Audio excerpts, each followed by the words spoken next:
Good morning বন্ধুরা, কেমন আছো? সকালবেলা উঠেই ছাদে চলে এলাম। এসে তোমাদের ছাদ গার্ডেনটা চলো দেখিয়ে দিই আমি চটপট। সকালের ছাদ গার্ডেনে আমার দেখো এই যে টগর ফুল ফুটেছে। আর এ তো সামান্য ছাদ গার্ডেনে দেখছো, আর আমার নিচে টগর ফুল গাছগুলো তো দেখিয়েছো আগে, খুব সুন্দর বড়ও হয়েছে। আর এই যে বোগেনভেলিয়া ফুল সবে আবার আসছে। এই বোগেনভেলিয়া গাছগুলো এত ভালো লাগে যে ফুল ঝরে যায় আবার ফুল চলে আসে। এই যে এই একটা ছিল ছোট্ট একটা টবে বোগেনভেলিয়া, সেটা আবার এই বড় টবে শিফট করে দিয়েছি। দেখেছি বোগেনভেলিয়া গাছগুলো বেশ বড় টবে বেশ ডাল পালা বেশ সুন্দর করে ছড়িয়ে যায়, আর বড় হয় বেশ গাছগুলো, আর ঝাঁকড়ানো হয়, বেশ ভালো লাগে। এই যে এইগুলো সব ফুলগুলো সব ঝরে গেছে, আবার নতুন করে ফুল হবে।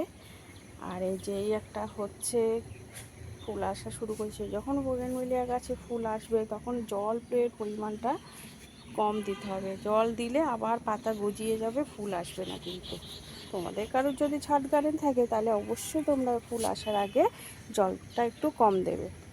আর এই যে নয়নতারার তো কোনো কথা নেই, দেখো একটা বড় টবের মধ্যে দুটো গাছ লাগিয়েছিলাম, এত সুন্দর হয়েছে কি বলবো। ছাদ বাগানে গাছে যদি একটু ফুল না থাকে কিন্তু ভালো লাগে না। আর এই লঞ্চ গাছটার তো কোনো কথাই নেই, পুরো দেখো ডাল ছড়িয়েই দেখো।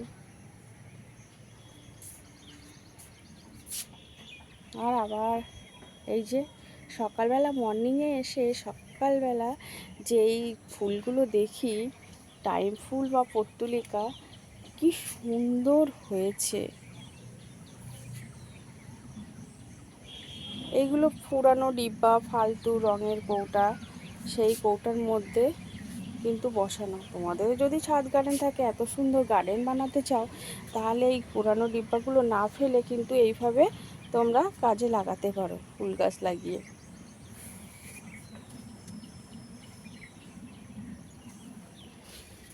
আর এইটা হচ্ছে বিসলারি যে জলের ড্রাম থাকে, ড্রামের মুখটা কেটে, পুরানো মুখটা কেটে এইগুলো বসানো গাছগুলো চারিদিক দিয়ে ছড়িয়ে, ডাল বেশ সুন্দর হয়েছে।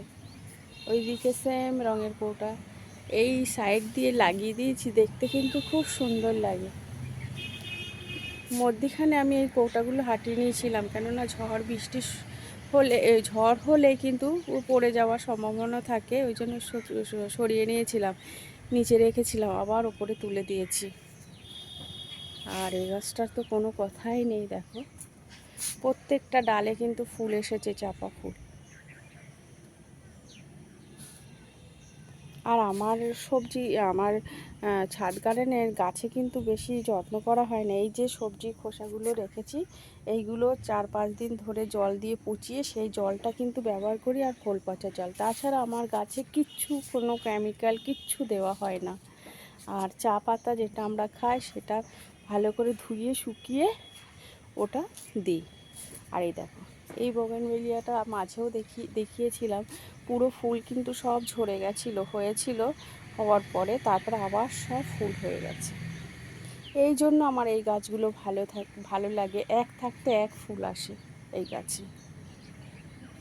তোমরা যদি ছাদ গার্ডেন বানাতে চাও অবশ্যই বানাতে পারো, কোনো কেমিক্যাল ছাড়া বাড়িতে জিনিসগুলো, যে বেস্ট যে জিনিসগুলো, সবজির খোসা, খোল, এইগুলো দিয়ে কিন্তু, সর্ষের খোল দিয়ে কিন্তু গাছে এত সুন্দর গাছ।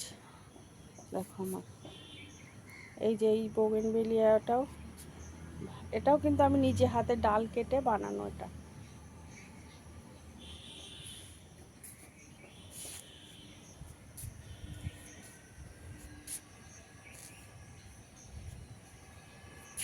এটা ডাল থেকে বানানো, এটা হচ্ছে নাকচাপা, এটাও ডাল থেকে আমি বানিয়েছিলাম, ডাল কেটে টবে বসিয়ে দিয়েছিলাম, গাছটাও খুব লম্বা হয়ে গেছে। এইদিকেও কটা নয়নতারা দিয়ে দিয়েছি। নয়নতারার বীজ দানা পড়লে হয়ে যায়। এখন জবা গাছগুলো জবা হচ্ছে না, জানি না কী জন্য। জবা গাছের মনে হয় কেমিক্যাল দিতে হয়, এমনি যত্ন করলে বা সবজি পচা জল বা খোল পচা জল দিলে জবা গাছগুলো জবা ফুল আসে না। এতে পটাশ দিতেই হয় বা ওই সুফলা দিলেই কিন্তু ফুল আসে। আর পুরুষ ফুলটা দেখো, এরও বিশেষ কিছু যত্ন করতে হয় না। এমনি জবা গাছগুলো কিন্তু সুন্দর হয়েছে, আগের থেকে আমার গাছগুলো কিন্তু সব দেখো গাঢ় সবুজ সুন্দর এসেছে, কিন্তু ফুল আসছে না।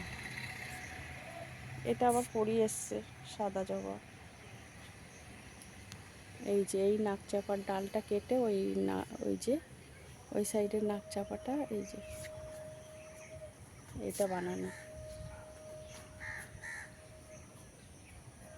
এটা করবি ফুল আসছে।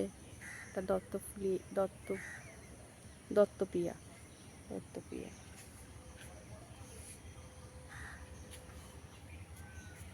এই গাছগুলো আমার ভালো লাগে, সব সময় 12 মাসের জন্য মিলি। এটা খুব সুন্দর কালার, লাল কালার, খুব দুর্দান্ত কালার। আর এইদিকে অ্যালোভেরা আছে।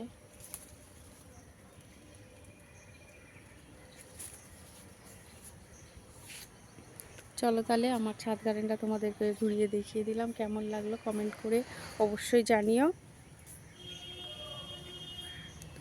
এখানেই তাহলে ভিডিওটা শেষ করছি। তোমরা ভালো থেকো, সুস্থ থেকো, আবার পরে দেখা হচ্ছে তাহলে। টাটা।